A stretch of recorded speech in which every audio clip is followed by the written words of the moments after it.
चलिए दोस्तों, आज हम शुरू करते हैं क्लास 10 की एक्सरसाइज नंबर 5 समांतर श्रेणी। समांतर श्रेणी एक ऐसी प्रश्नावली है जो इतनी सिंपल भी है और इतनी कठिन भी है, इसको समझना जरूरी होता है। पहले समांतर श्रेणी में पहली बात तो ये होती है कि अपने को पता होना चाहिए कि श्रेणी क्या होती है। श्रेणी क्या होती है, चलिए देखते हैं श्रेणी क्या होती है। श्रेणी किसी भी क्रम को हम श्रेणी बोलते हैं। वो क्रम कैसा भी हो सकता है, इसमें कोई जरूरी नहीं है कि वो एक के बाद दो या दो के बाद तीन ही लें, कैसे भी श्रेणी ले सकते हैं। जैसे देखते हैं एग्जाम्पल देखते हैं श्रेणियों के। जैसे पहला एग्जाम्पल लेता हूँ, 1 2 3 4 5 6 चलती रहेगी। एग्जाम्पल नंबर 2 4 8 16 32 64 इस तरीके से चलती रहेगी। एक होता है 1/2 1/3 1/4 1/5 1/6। इस तरीके से बहुत सी श्रेणियां होती है। इसमें 2 4 6 8 10 या फिर 8 8 11 14 17 20 इस तरीके से चलते रहते हैं। ये अलग अलग श्रेणियों के नाम है। जैसे इसको हम समांतर श्रेणी बोलते हैं, इसको हम गुणोत्तर श्रेणी बोलते हैं, इसको हम हरात्मक श्रेणी बोलते हैं। ये भी समांतर श्रेणी, ये भी समांतर श्रेणी। पर हमारे सिलेबस में सिर्फ एक समांतर श्रेणी ही है। जैसे ये कौन सी श्रेणी, गुणोत्तर श्रेणी, ये हमारे सिलेबस में नहीं है। ये कौन सी श्रेणी, हरात्मक श्रेणी, ये हमारे सिलेबस में नहीं है। तो हमने को इस दोनों के बारे में बिल्कुल भी चर्चा नहीं करनी, अपने को इस सिर्फ समांतर श्रेणी के बारे में चर्चा करनी है। चलो आगे चलते हैं। तो शुरू करते हैं समांतर श्रेणी। समांतर श्रेणी की कुछ खास बातें होती है, उनको अगर पता कर लें तो समांतर श्रेणी एकदम सिंपल सब्जेक्ट है, सिंपल चैप्टर है एकदम समांतर श्रेणी। समांतर श्रेणी जैसे एग्जाम्पल तो अभी बताया था मैंने, जैसे 8 11 14 17 20 एक समांतर श्रेणी का एग्जाम्पल। इसकी कुछ खास बातें होती है, इसकी कुछ टर्मिनोलॉजी होती है जिनके बारे में अपने को बात करनी है। अभी इसकी खास बातें क्या क्या है। इसकी खास बात में यह है कि समांतर श्रेणी का एक सीधा सा मतलब निकलता है समानांतर, मतलब जिसका अंतर समान होता है। समानांतर जैसे इसमें प्रत्येक पद में अंतर हमेशा सेम रहेगा। जैसे 11 में से 8 को घटाया कितना बचा 3, 14 में से 11 को घटाया कितना बचा 3, 17 में से 14 को घटाया कितना बचा 3, 20 में से 17 को घटाया कितना बचा 3। इसका मतलब इसका समान अंतर कितना हो गया, समान अंतर इसका कितना हो गया 3। और इसको हम 3 को हम अपनी भाषा में यानी किताब की भाषा में बोलते हैं सार्व अंतर। अतः इसका सार्व अंतर कितना हो गया 3। इसी प्रकार हम कहते हैं जो पहला नाम होता है, जैसे इसमें पहला क्या है 8, हम प्रथम पद बोल देते हैं। जैसे इस पहले वाले को क्या बोलेंगे, प्रथम पद। क्या बोलेंगे, प्रथम पद। यहाँ पे प्रथम पद कितना है 8। प्रथम पद 8 को हम हमेशा ए से शो करते हैं, ए से, छोटे ए से। छोटे ए का मतलब होता है जैसे हम किसी को नाम देते हैं, जैसे ये रमेश है, ये सुरेश है, उसी तरीके से हम सिर्फ पहले पद को हम एबीसीडी से शुरू होता है पहला ए, तो इसलिए हम पहले पद को ए के नाम से जानते हैं, बस और कोई बात नहीं। इसमें सार्वंतर को भी हम जानते हैं, सार्वंतर को हम जानते हैं स्मॉल डी से, क्योंकि डी में उसका मतलब होता है डिफरेंस, और यहाँ पे सार्वंतर डिफरेंस को डिनोट कर रहा है, इसलिए हम इसको क्या नाम से जानते हैं, स्मॉल डी के नाम से जानते हैं। इसी प्रकार जैसे अभी पहला पद हो गया, ये दूसरा पद हो गया, ये तीसरा हो गया, ये चौथा हो गया, ये पांचवा हो गया। अब जैसे मेरे को अगर नंबर टर्म्स की बात करनी है, कोई भी टर्म्स की बात करनी है, तो मैं n का नाम लेता हूँ। पद को हम किससे बताते हैं, n से, यानी n बराबर 5 का मतलब होता है 1 2 3 4 5, यानी ये 5वें पद की बात हो रही है। मैं अगर आपको ये बात कहता हूँ कि मेरे को n बराबर 5 निकाल के दिखाओ, तो आपको क्या निकाल के दिखाना है, ये 5वें नंबर पे कौन सी संख्या आएगी। अगर मैं आपको यही बात कह देता हूँ n बराबर 10 क्या होगा, तो आपको निकालना है n बराबर 10वें नंबर पे क्या आएगा। जैसे 5वें नंबर पे ये आ गया। अब हर बार क्या कर रहे हैं, 3 जोड़ने पे आगे वाला नंबर आ रहा है, तो इसमें भी हम क्या करेंगे, 3 जोड़ेंगे। जैसे इसमें 3 जोड़ा 23, इसमें 3 जोड़ा 26, इसमें 3 जोड़ा 29, इसमें 3 जोड़ा 32 और इसमें 3 जोड़ा 35, ठीक है आगे। और ये हमारा क्या हो गया, n बराबर 10 हो गया। देखो 5 नंबर पे n बराबर 5, n बराबर 6, n बराबर 7, n बराबर 8, n बराबर 9 और n बराबर 10। ये हमारा क्या हो गया, n बराबर 10, यानी 10वें नंबर पे अपने क्या आएगा 35 आएगा। इस तरीके से ये जानने के तरीके हैं, समझ आई बात। चलिए आगे चलते हैं।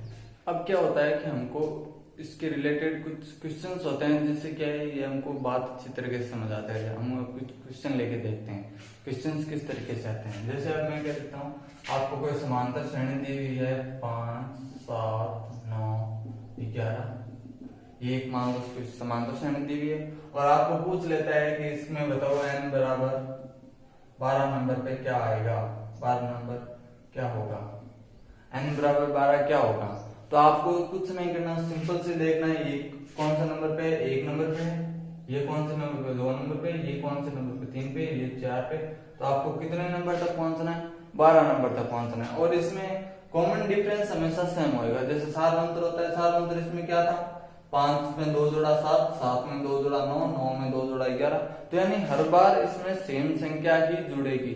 आप इसमें ये कोई दिक्कत नहीं होगी किसी में कि हर बार कोई भी 3 जुड़ रहा है, कभी 2 जुड़ रहा है, कभी 4 जुड़ रहा है, कभी 5 जुड़ रहा है, ऐसा कभी नहीं होगा। इसमें हमेशा क्या होगा, सेम संख्या जुड़ेगी। जैसे अब इसमें हम 2 जोड़ते रहते हैं, 11 में 2 जोड़ा कितना है 13, 13 में 2 जोड़ा कितना है 15, 15 में 2 जोड़ा 17, 17 में 2 जोड़ा 19, 19 में 2 जोड़ा 21, ये कितना हो गया 5 6 7 8 9 10 11 और ये 12, ये 10 नंबर पे, ये 11 नंबर पे और ये 12 नंबर पे। कितना आया 12 नंबर पे, n बराबर 12 कितना आ गया आपने 27। इस तरीके से हम पता कर सकते हैं कि ये n नंबर कौन से स्थान पर आएगा, यानी कौन से जगह पे होगा। और हम ये n बराबर 12 कितना हो गया अपना, n बराबर 12 हो गया 27। एकदम सिंपल। कोई डाउट हो तो कमेंट में जरूर बताएं, मैं ये चीज दोबारा बता दूंगा, ठीक है। हम नेक्स्ट एग्जांपल लेके देखते हैं। जैसे अब मैं आपको सिंपल एकदम जैसे क्वेश्चन आता है इस तरीके से बताता हूँ। जैसे आपको बोल देगा, मान लो a बराबर आपके पास है 4, d बराबर है आपके पास 3 और n बराबर 5 ज्ञात करो। सिंपल क्वेश्चन आता है, क्वेश्चन एक मान लो इसको। अब आपको कुछ नहीं करना, इससे आपको n बराबर 5 फाइंड करके दिखाना है। n बराबर 5 फाइंड कैसे करेंगे, जैसे फर्स्ट में क्या लिखा हुआ है, यानी अपना प्रथम पद क्या होता है, जो पहला पद होता है वही a से हम किसको शो करते हैं, पहले पद को। यानी स्टार्टिंग में क्या आएगा, पहले पद के बाद दूसरा पद कैसे आता है, दूसरा पद वैसे आता है जैसे अभी 5 में क्या जोड़ा हमने, 2 जोड़ा, 2 क्या था, 2 अपना होता है सार्वंतर, जो सबका अंतर होता है। अब इसने सार्वंतर d से इसने बता रखा है, सार्वंतर इसने कितना दिया है 3, यानी इसमें हम 3 जोड़ेंगे तो अगला टर्म आएगा।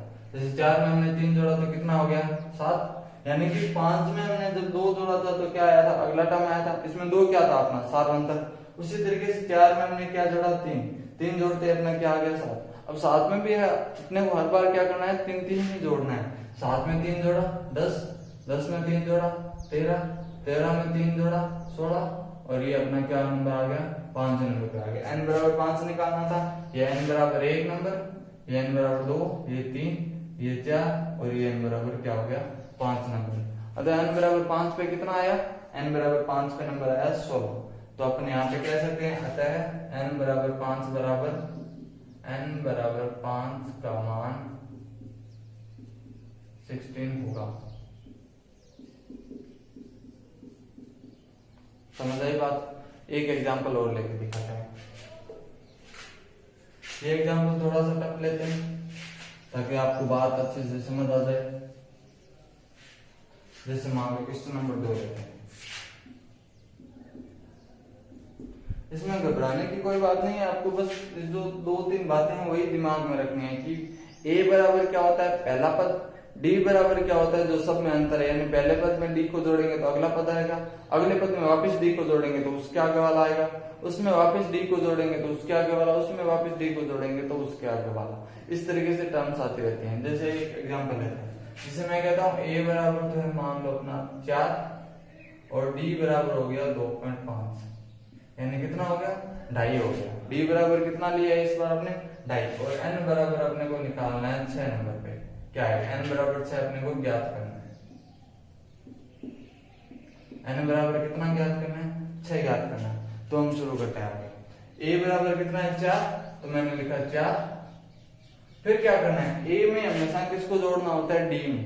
a में d को जोड़ेंगे यानी d इसमें कितना है 2.5, 4 में 2.5 को जोड़ेंगे तो कितना आएगा 4, 4 में एक जोड़ा 5, 5 में एक जोड़ा 6 और 6 में कितना जोड़ना आधा 6.5, यानी इसमें डी को जोड़ेंगे तो कितना हो जाएगा 6.5 हो जाएगा। समझ आई बात? यानी 4 में अगर हम 2.5 को जोड़ेंगे तो कितना हो जाएगा अपने पास 6.5। उसी तरीके से अब अपने को वापस क्या करना है 6.5 में 2.5 को जोड़ना है। 6.5 में 2.5 को जोड़ा, 6.5 में 2.5 को जोड़ा तो 7, 8, 9।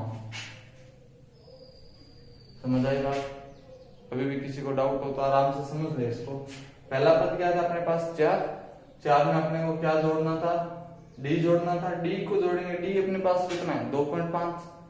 4 में 2.5 को कैसे जोड़े, जैसे अपने पास 4 था, इसको 2.5 को 3 टुकड़ों में तोड़ देते हैं। जैसे मैंने जो तोड़ा 1, फिर 1 और फिर आधा। समझ आएगा? 4 में एक जोड़ा 5, 5 में एक जोड़ा 6, 6 में आधा जोड़ा 6.5। समझ आएगा? फिर हम जैसे 6.5 में वापस 2.5 को जोड़ना है, 6.5 में वापस 2.5 को जोड़ना है तो आगे वाला आएगा। तो इसको वापस मैं 3 टुकड़ों में तोड़ देता हूँ। अब की बार मैं 3 टुकड़ों में कुछ इस तरीके से तोड़ूंगा, आधा, फिर 1 और फिर 1। 6.5 में आधा जोड़ा तो कितना हो गया 7, 7 में आधा जोड़ा तो 8, 8 में आधा जोड़ा तो 9। समझ आई? इस तरीके से हम आगे वाले टर्म्स निकाल सकते हैं एकदम सिंपल इस तरीके से। इसमें वापस हम अपने को आगे वाला टर्म निकालने के लिए कितना जोड़ना होगा 2.5 जोड़ना होगा। इसमें 2.5 जोड़ते हैं, 9 में 2.5 जोड़ा तो कितना हो गया 10, 11 और 11.5। ठीक है? उसी तरीके से वापस इसमें भी 2.5 जोड़ना है, इसमें 2.5 जोड़ेंगे तो 11.5 से 12, फिर 13, फिर 14 और फिर इसमें भी कितना जोड़ना होगा 2.5 जोड़ना होगा, 2.5 जोड़ेंगे तो 16.5। समझ आई बात सबको? इस तरीके से हम निकाल सकते हैं। अब अपने को कौन सा निकालना था, n बराबर 6 निकालना था। n बराबर 1 पे क्या है 1, 2, 3, 4, 5 और ये n बराबर 6 पे। n बराबर 6 पे कितना हो गया 16.5, जो कि अपना यहाँ पे आंसर है। अतः n बराबर 6 का मान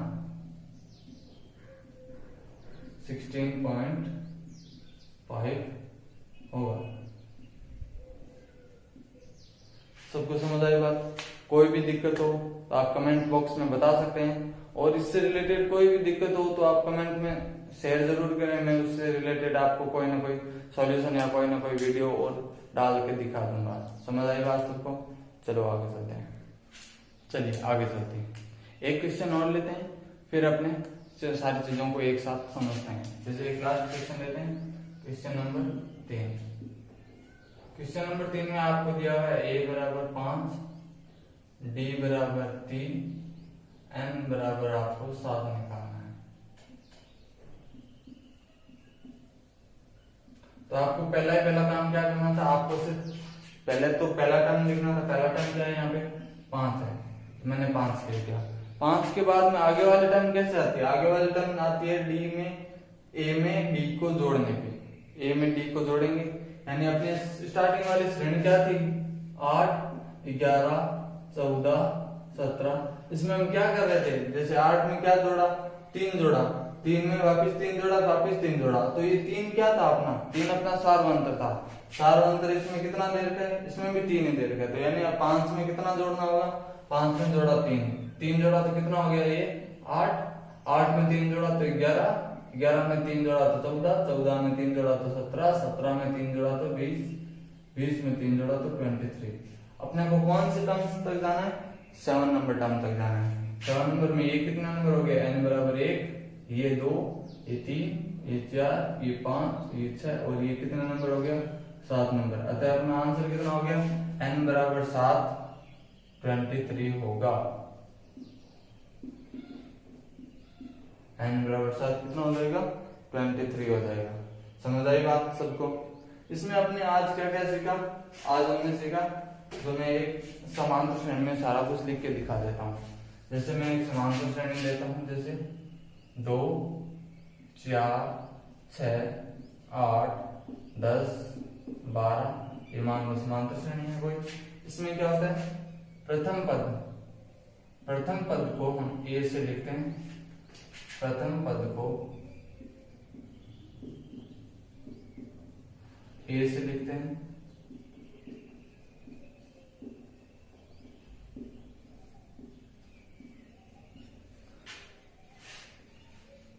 इनका अंतर, किन्हीं भी दो संख्याओं के अंतर को किन्हीं भी लगातार दो संख्याओं के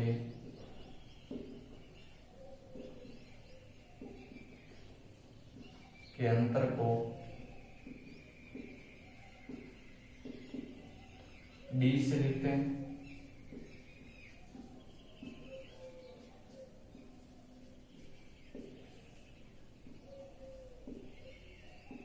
ठीक है। और इसी तरीके से हो जाएगा एन, किसी भी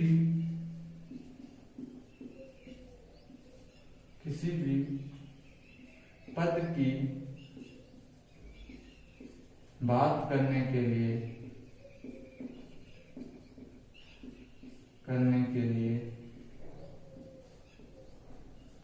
एन का यूज किया जाता है।